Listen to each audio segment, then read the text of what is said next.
Hello friends, welcome to the Guru Kripa classes. गुरु कृपा के YouTube channel पर आप सभी का स्वागत है। आज हम इंग्लिश का सबसे पहला लेक्चर पढ़ेंगे और उसमें हम डिस्कस करेंगे basic concept of English grammar.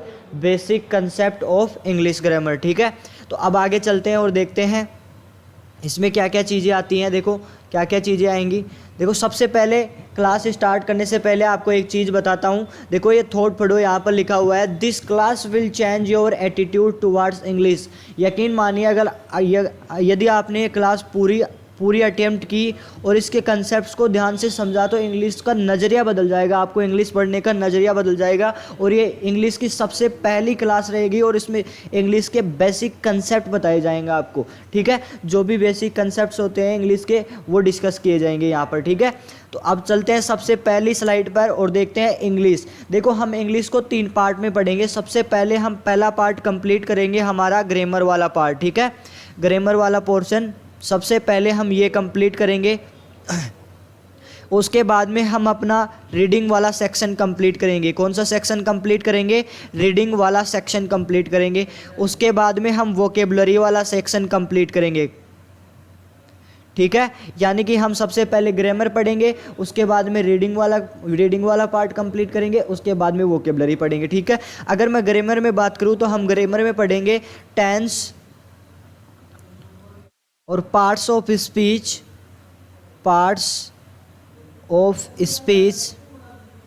और उसके बाद में अगर हम बात करें, देखो ध्यान से देखना, अदर जो भी टॉपिक्स है, अदर टॉपिक्स होंगे वो भी यहाँ पर पढ़े जाएंगे। रीडिंग में हम क्या क्या पढ़ेंगे? देखो यहाँ से पढ़ेंगे हम क्लोज टेस्ट। उसके बाद में हम पढ़ेंगे पैसेज, ठीक है। पैसेज को कैसे कॉम्प्रीहेंड किया जाता है तो यहाँ से वो भी देखा जाएगा। और यहाँ से पढ़ेंगे लेटर राइटिंग फॉर्मेट, ठीक है। लेटर राइटिंग फॉर्मेट, ठीक है। और अगर हम वोकेबलरी की बात करें तो वोकेबलरी में हम पढ़ेंगे सिनोनियम्स, एंटोनियम्स। और उसके बाद में पढ़ेंगे हम ईडियम्स एंड फ्रेजेस। उसके बाद में हम पढ़ेंगे वन वर्ड। उसके बाद में हम पढ़ेंगे स्पेलिंग। उसके बाद में हम पढ़ेंगे वोकेबलरी में रॉन्गली यूज्ड वर्ड, ठीक है। ऐसे पढ़ेंगे। तो आज हम क्या करेंगे, आज की क्लास में हम ग्रामर का बेसिक जो भी कंसेप्ट होते हैं, ग्रामर के बेसिक कंसेप्ट्स, उनके बारे में डिस्कस करेंगे, ठीक है। तो चलते हैं और इंग्लिश के बेसिक कंसेप्ट को सीखते हैं, ठीक है। तो देखो सबसे पहले शुरुआत करते हैं अल्फ़ाबेट से। अल्फ़ाबेट किसे बोला जाता है? अगर हम ABCD को इसी क्रम में बोलते जा रहे हैं, A to Z तक ऐसे ही बोले जा रहे हैं, इसी क्रम में A to Z तक बोला जा रहा है, जैसे ABCDEFGHI ऐसे चलते चलते Z तक जा रहे हैं, तो ये क्या कहलाता है? एक अल्फ़ाबेट, ठीक है। वर्णों की एक माला सी बन जाती है, उसको क्या बोला जाता है? वर्णमाला। और वर्णमाला को इंग्लिश में बोला जाता है अल्फ़ाबेट। अभी यहाँ से ध्यान रखना एक चीज़, इसको क्या बोला जाता है? अल्फ़ाबेट, ना कि अल्फ़ाबेट्स, ठीक है। इसको अल्फ़ाबेट्स नहीं बोला जाता है, क्या बोला जाता है? अल्फ़ाबेट बोला जाता है। अल्फ़ाबेट्स क्या होता है? गलत होता है, ठीक है। अब मैं आपको बता दूं, हमारे इंग्लिश ग्रामर में अल्फ़ाबेट में 26 लेटर्स होते हैं। कितने लेटर्स होते हैं? 26 लेटर्स होते हैं। ध्यान रखना कितने लेटर्स होते हैं? 26 लेटर्स। उनमें से इनको 2 भागों में डिवाइड कर दिया जाता है, 2 पार्ट्स में क्या कर दिया जाता है इनको डिवाइड। सबसे पहला पार्ट होता है इनका वोवेल लेटर। क्या होता है? वोवेल लेटर्स, ठीक है, वोवेल लेटर्स।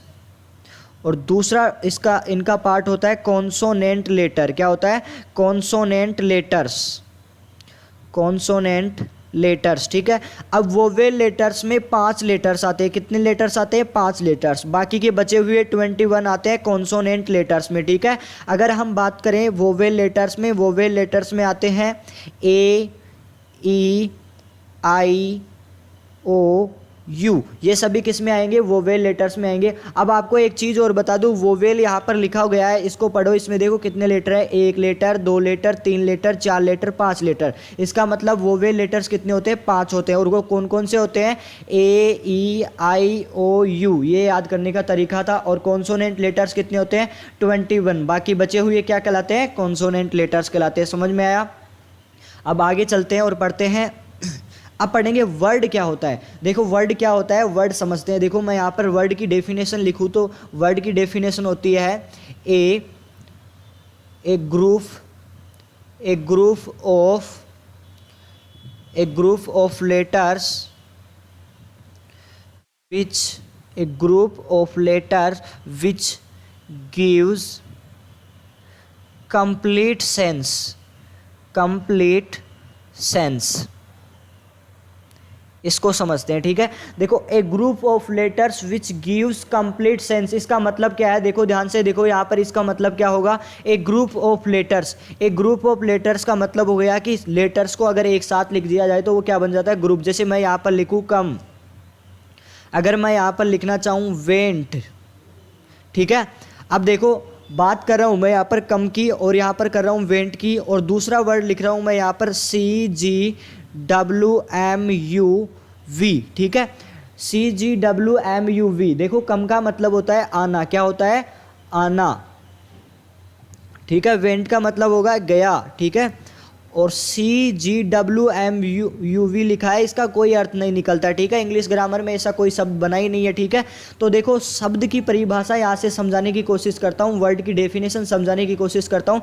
एक ग्रुप ऑफ लेटर्स, एक ग्रुप ऑफ लेटर्स लिखा गया है, इसका मीनिंग क्या है, देखो ग्रुप ऑफ लेटर्स, देखो ग्रुप लेटर्स का यहाँ पर क्या बन गया, एक ग्रुप बन गया, और उसका मीनिंग भी निकले, क्या निकले, उनका मीनिंग निकले। तो बताओ ये क्या कहलाएगा, वर्ड कहलाएगा या नहीं कहलाएगा, ये वर्ड कहलाएगा। अच्छा ये बताओ, ये वर्ड कहलाएगा या नहीं कहलाएगा, कहलाएगा। लेकिन ये वर्ड नहीं कहलाएगा, क्यों नहीं कहलाएगा, क्योंकि ये ग्रुप ऑफ लेटर्स तो है, लेकिन यहाँ पर ध्यान रखना, ये कंप्लीट सेंस नहीं दे रहा है, इट मीन्स ये कोई भी मीनिंग नहीं दे रहा है, तो ये क्या नहीं कहलाएगा, वर्ड नहीं कहलाएगा। ध्यान में रखना, क्या नहीं कहलाएगा, वर्ड नहीं कहलाएगा। समझ में आ गया होगा वर्ड किसको बोलते हैं, वर्ड उसको बोलते हैं a group of letters which gives complete sense, complete sense देना चाहिए, यानी कि उसका कोई ना कोई अर्थ निकलना चाहिए, उसको क्या बोला जाएगा, वर्ड बोला जाएगा। आगे चलते हैं अब और अगले पर विचार करते हैं। देखो, सेंटेंस, सेंटेंस किसे बोलते हैं, सेंटेंस बोला जाता है, ध्यान से देखना, मैं डेफिनेशन लिख रहा हूँ सेंटेंस की, a group of words, a group of words. ध्यान रखना, यहाँ पर मैंने वर्ड्स लिखा है, पिछले में वर्ड्स की डेफिनेशन में मैंने लेटर्स लिखा था, और यहाँ पर क्या लिख रहा हूँ, words which gives complete sense, ठीक है। तो ध्यान रखना, a group of words which gives complete sense, इसका मतलब भी समझते हैं। मैं यहां पर लिख रहा हूं, देखो, Ram is a student of 11th class.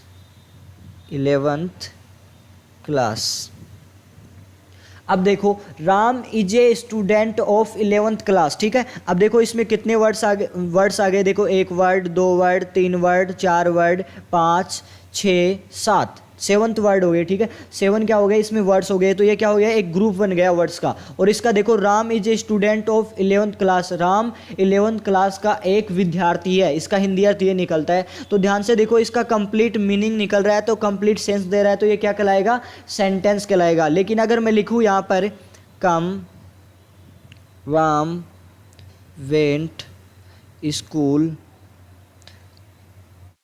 Come here do come. अब देखो, ये भी क्या हो गया, ग्रुप ऑफ वर्ड्स हो गया। देखो इसमें भी वर्ड कितने हैं, 1, 2, 3, 4, ऐसे ही कितने वर्ड्स है इसमें, देखो। तो ये क्या बन गया, ग्रुप ऑफ वर्ड्स तो बन गया, लेकिन इसका कोई कंप्लीट मीनिंग नहीं निकल रहा है। तो कंप्लीट मीनिंग नहीं निकलेगा तो ये सेंटेंस भी नहीं कहलाएगा। समझ में आ गया होगा सेंटेंस में मैंने क्या बताया। अब मैं आपको बताता हूँ कि सेंटेंस के कितने टाइप होते हैं, ठीक है। सेंटेंस के कितने टाइप होते हैं, ठीक है। तो यहाँ पर मैं सबसे पहले सेंटेंस के टाइप्स की बात करूँ तो सेंटेंस के 3 टाइप होते हैं। सबसे पहला टाइप होता है सिंपल सेंटेंस, दूसरा टाइप होता है कंपाउंड सेंटेंस, तीसरा टाइप होता है कॉम्प्लेक्स सेंटेंस। देखो मैंने क्या क्या टाइप्स बताए हैं। देखो सेंटेंस के 3 टाइप्स हैं, पहला है सिंपल सेंटेंस, दूसरा है कंपाउंड सेंटेंस और तीसरा है कॉम्प्लेक्स सेंटेंस। अब आपके मन में एक बात आ रही होगी कि नेगेटिव भी हमने सेंटेंस पढ़ा है, इंट्रोगेटिव भी हमने सेंटेंस पढ़ा है, अफर्मेटिव भी हमने सेंटेंस पढ़ा है, एक्सक्लेमेटरी सेंटेंस भी पढ़ा है, तो ये क्या सेंटेंस के टाइप नहीं है? नहीं, ये सेंटेंस के टाइप नहीं है, ठीक है। अगर मैं बात करूँ नेगेटिव सेंटेंस की,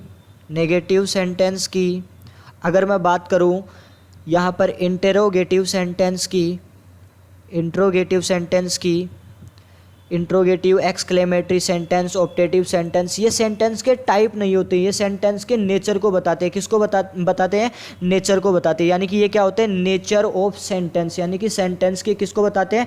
नेचर को बताते हैं। तो ध्यान में रखना, नेगेटिव, इंट्रोगेटिव, अफर्मेटिव, पॉजिटिव, ये सेंटेंस के क्या होते हैं? नेचर को बताते हैं। ठीक है, ये कोई सेंटेंस के टाइप नहीं होते। सेंटेंस के 3 ही टाइप होते हैं। कौन कौन से? सिंपल, कंपाउंड और कॉम्प्लेक्स। अब इनको एक एक करके पढ़ते हैं। इनका मतलब क्या है, इनको कैसे समझे। देखो, सिंपल सेंटेंस क्या होता है, कंपाउंड सेंटेंस क्या होता है, कॉम्प्लेक्स सेंटेंस क्या होता है, ये पढ़ेंगे। ठीक है, सबसे पहले मैं आपको सिंपल सेंटेंस के बारे में बताता हूँ। सिंपल सेंटेंस क्या होता है। ठीक है, सिंपल सेंटेंस की डेफिनेशन के बारे में पढ़ेंगे।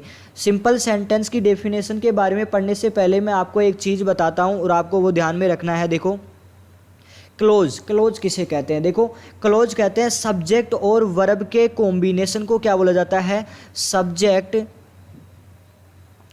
एंड वर्ब के कॉम्बिनेशन को क्या बोला जाता है?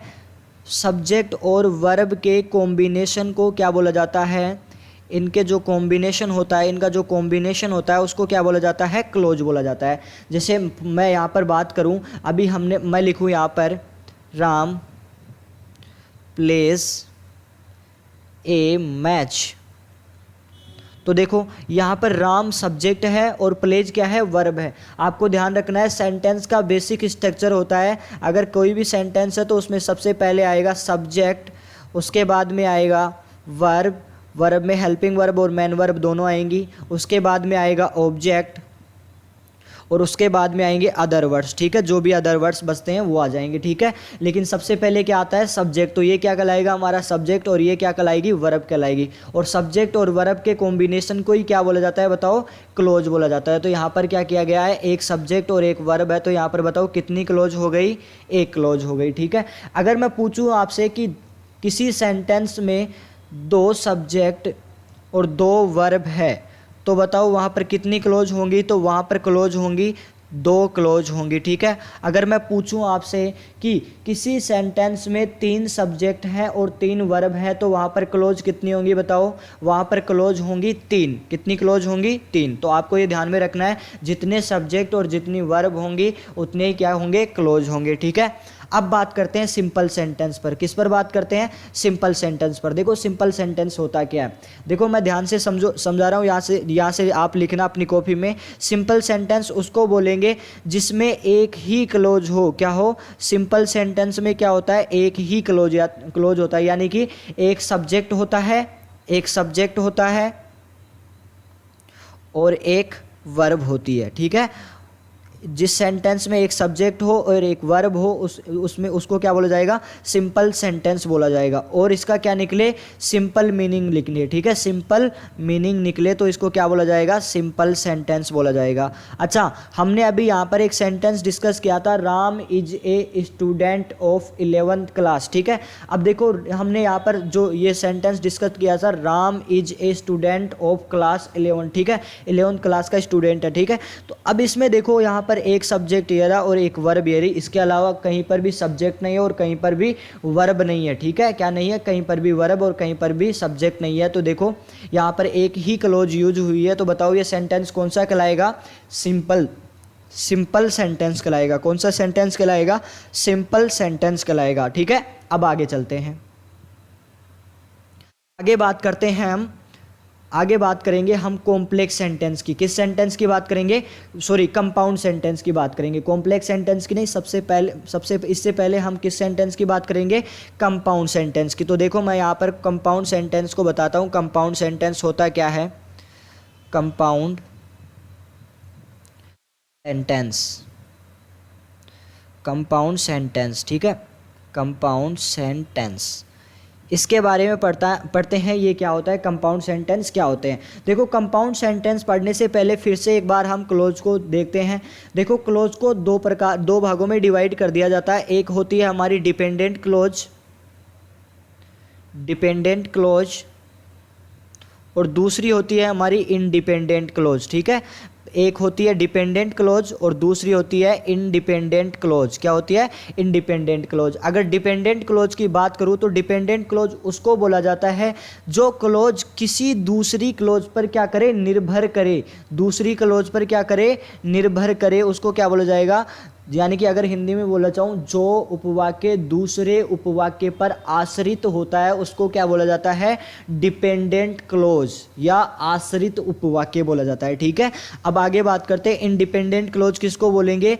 जो क्लोज किसी दूसरे सेंटेंस पर निर्भर ना करे, दूसरे सेंटेंस पर क्या न करे? निर्भर न करे, उसको क्या बोला जाएगा? इंडिपेंडेंट क्लोज बोला जाएगा। कौन सा क्लोज बोला जाएगा? इंडिपेंडेंट क्लोज बोला जाएगा। अभी समझते हैं इनको क्या होगा, इनके एग्जाम्पल्स भी देखेंगे क्या क्या होते हैं। अब चलते हैं हमारे कंपाउंड सेंटेंस पर। देखो कंपाउंड सेंटेंस होता क्या है, तो आपको लिखना है इसमें क्या होते हैं? दो या दो से अधिक क्लोज होते हैं। क्या होते हैं इसमें? दो या दो से अधिक क्लोज होते हैं। और जो इसमें जो क्लोज यूज किए जाते हैं उनकी ये विशेषता होती है कि वो क्या होते हैं? इंडिपेंडेंट क्लोज होते हैं। क्या होते हैं?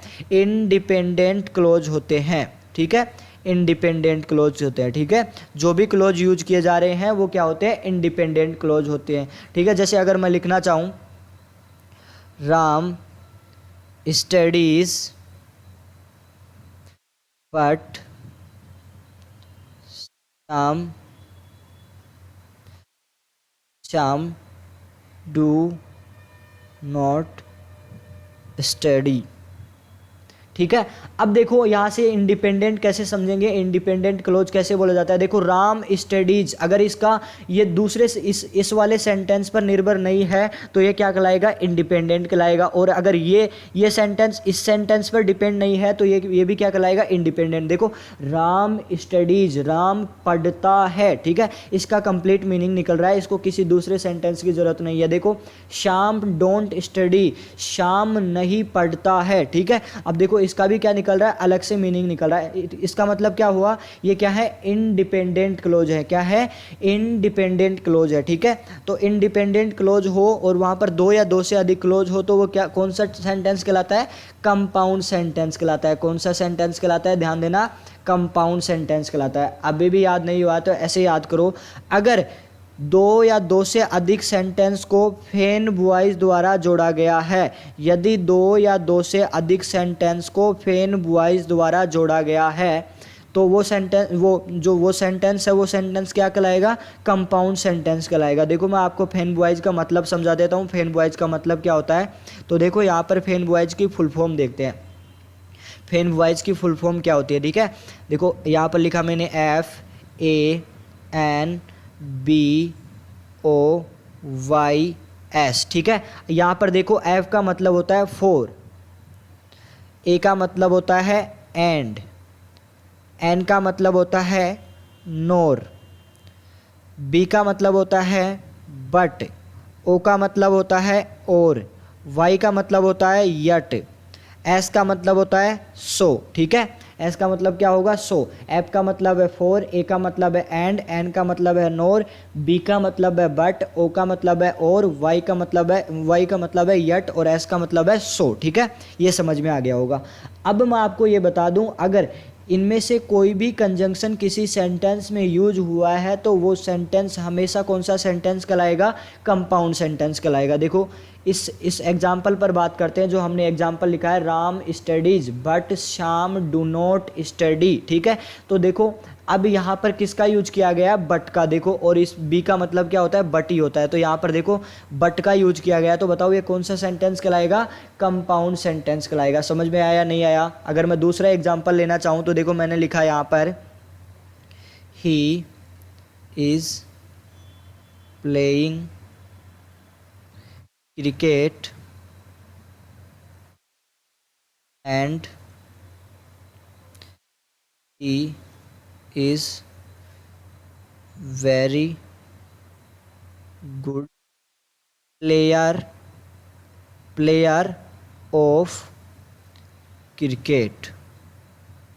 ठीक है, अब देखो यहाँ पर दो सेंटेंस है और ये किसके द्वारा जुड़े हुए हैं? देखो एंड के द्वारा जुड़े हैं और यहाँ पर ए का मतलब क्या होता है? एंड ही होता है। क्या होता है? एंड ही होता है। ठीक है, तो यहाँ पर देखो ये किसके द्वारा जुड़ा हुआ है? एंड। तो मैं इस सेंटेंस को पढ़ूंगा ही नहीं। ये कौन सा सेंटेंस है बताओ?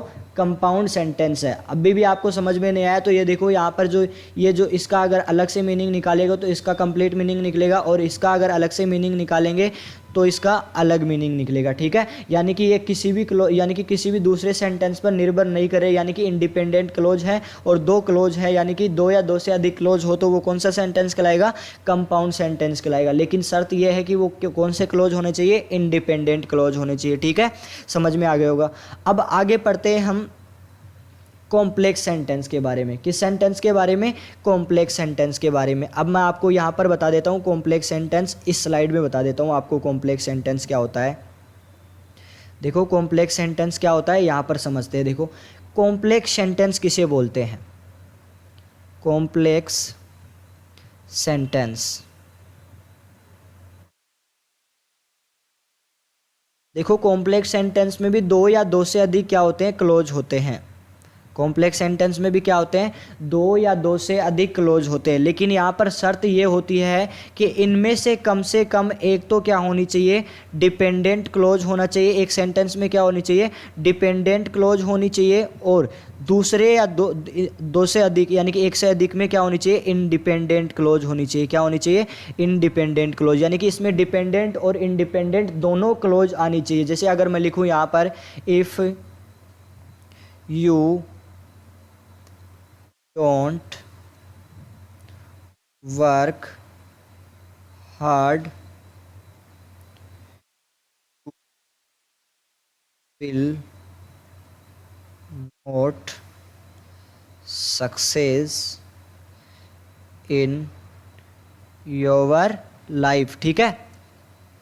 अब देखो अगर मैं इस सेंटेंस को पढ़ना चाहूँ, if you don't work hard, if you don't work hard, यदि आप कठिन परिश्रम नहीं करोगे, तो आपके मन में क्वेश्चन आ रहा होगा फिर क्या होगा, बताओ फिर क्या होगा। तो इसका जवाब यहाँ पर मिलता है, you will not success in your life. यानी कि जो पहला सेंटेंस लिखा गया है वो दूसरे सेंटेंस पर क्या कर रहा है, निर्भर कर रहा है। इसका मतलब क्या हुआ कि इसमें कौन सी क्लोज यूज हुई है, बताओ, डिपेंडेंट क्लोज यूज हुई है। कौन सी क्लोज यूज हुई है इसमें, डिपेंडेंट क्लोज, ठीक है।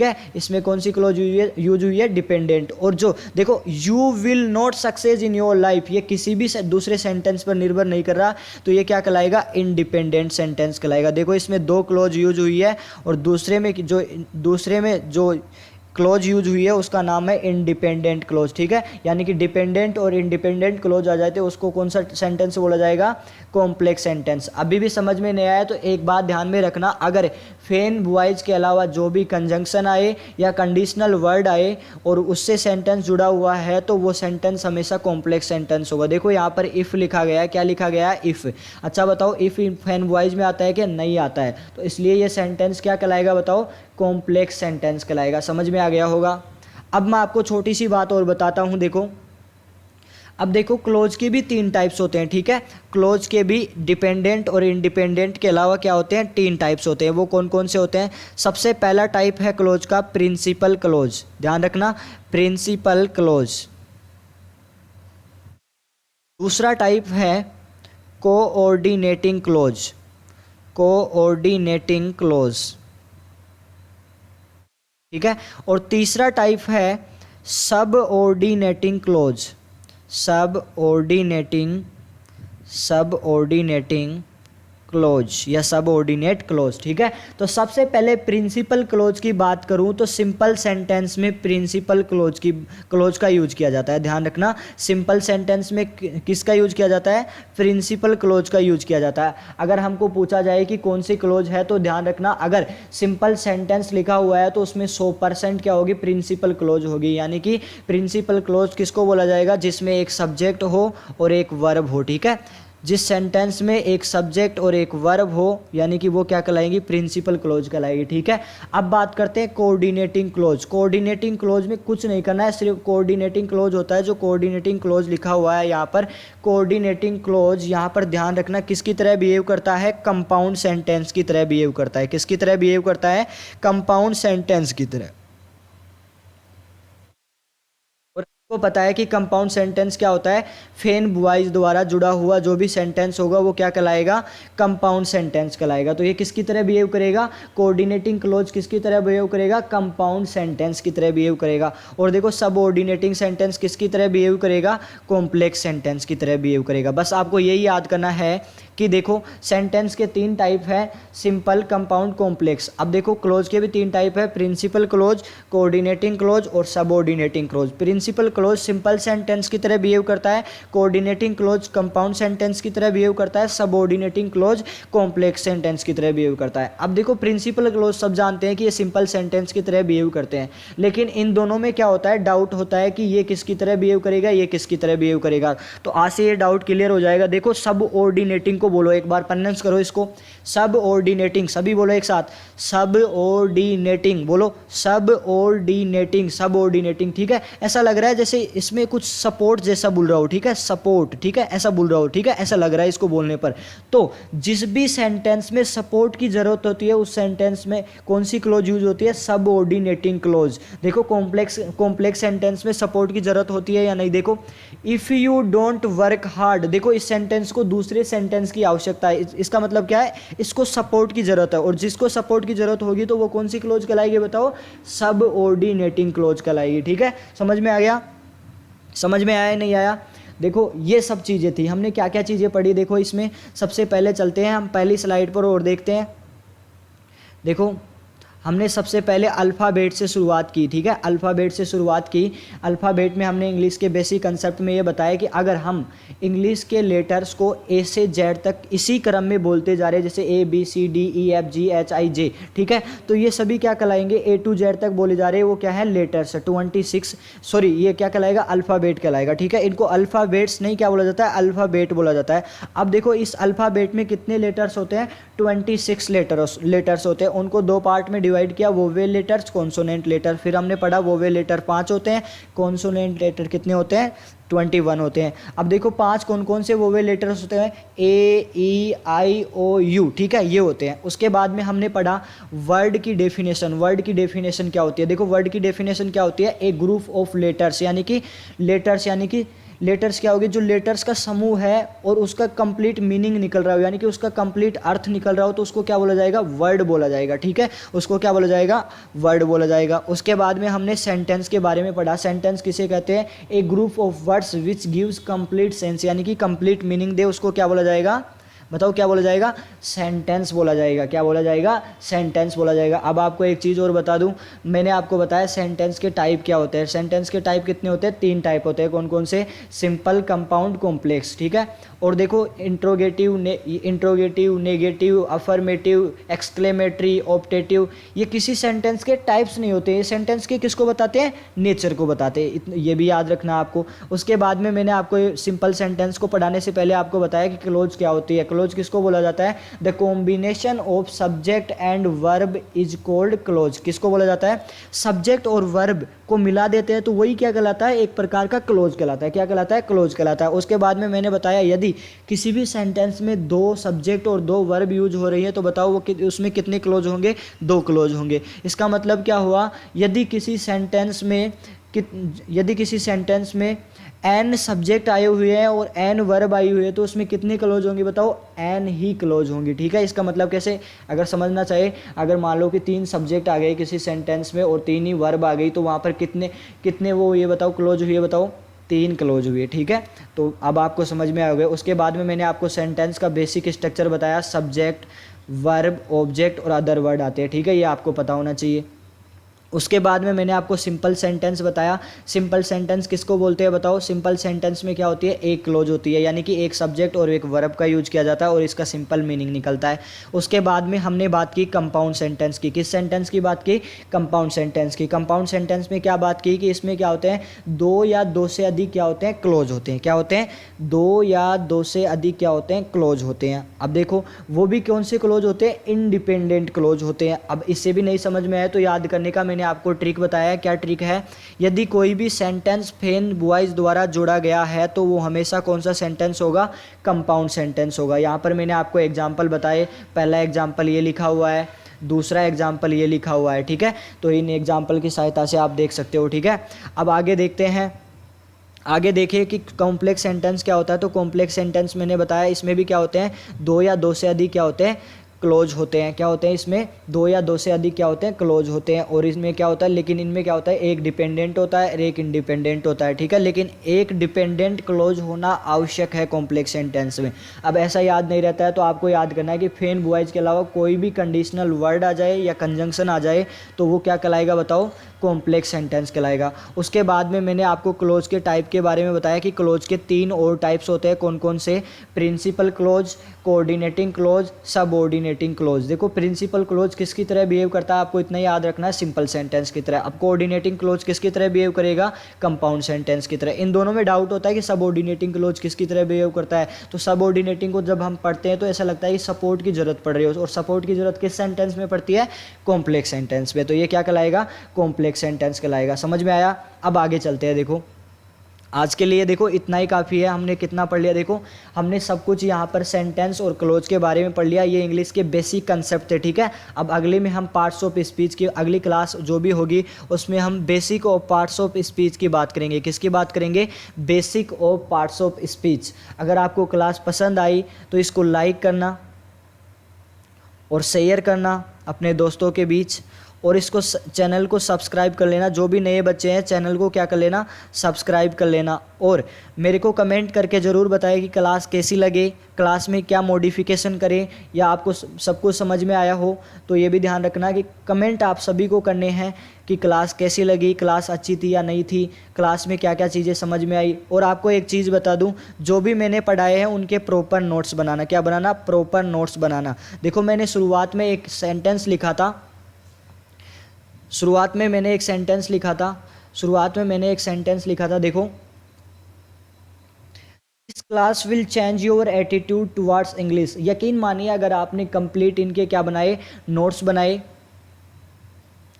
और इनको रिवाइज करके, यानी कि दूसरी क्लास में आ रहे हो तो इनको रिवाइज करके आ रहे हो, तो यकीन मानिए अगर इस कंप्लीट बैच को आपने यूट्यूब पर देख लिया ना तो आपके इंग्लिश में एक भी नंबर नहीं कटेगा, ठीक है। आपकी इंग्लिश में एक भी नंबर नहीं कटेगा, कोई भी एग्जाम दे लेना एक भी नंबर नहीं कटेगा, ठीक है। लेकिन आपकी कंडीशन क्या है कि आपको कंप्लीट जो भी लेक्चर दिया गया है उसके नोट्स बनाने हैं, उनको क्लास में आने से पहले रिवाइज करना है, क्विक रिवीजन करना है उनका, ठीक है। और वैसे तो हम इनको रिवीजन करवाते रहेंगे, लेकिन आपको क्या करना है, इनके कंप्लीट नोट्स बनाने, क्या बनाने, नोट्स बनाने, और इनको क्या करना है, रिवाइज करना है। ये revision is the key of success. ध्यान रखना, अगर आपने रिवाइज नहीं किया तो आप कभी भी सक्सेस नहीं होंगे। चाहे आप किसी भी टीचर की क्लास ले लेना, दुनिया के किसी भी नंबर 1 टीचर की क्लास ले लेना।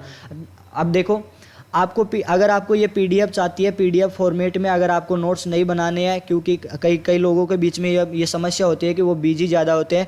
जिसको भी पीडीएफ चाहिए वो हमारा टेलीग्राम चैनल है, वो ज्वाइन कर ले। डिस्क्रिप्शन में आपको लिंक दे दिया जाएगा टेलीग्राम चैनल का, तो वहाँ से जाकर आप टेलीग्राम चैनल को ज्वाइन कर लेना। वहाँ पर आपको क्या मिल जाएगी, पीडीएफ मिल जाएगी, ठीक है। और कोई भी समस्या या कोई भी प्रॉब्लम हो और क्लास कैसी लगी तो आप कमेंट करके मेरे को ज़रूर बताएं। आज के लिए इतना ही काफ़ी है। Thank you.